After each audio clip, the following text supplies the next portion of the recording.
Sweet sushi. Try this fun twist on sushi rolls.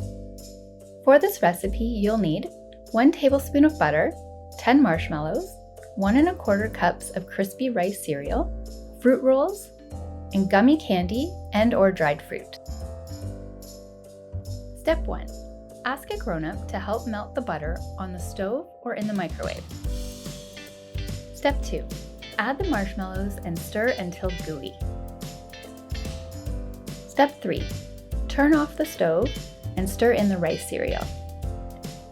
Step 4. Place a fruit roll on a cutting board. Spread a layer of the cereal mixture on top. Step 5. Place gummies and/or dried fruit in the middle and then roll it up tightly.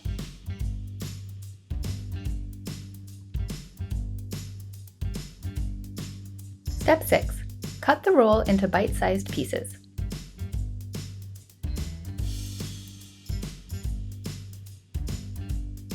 Yum!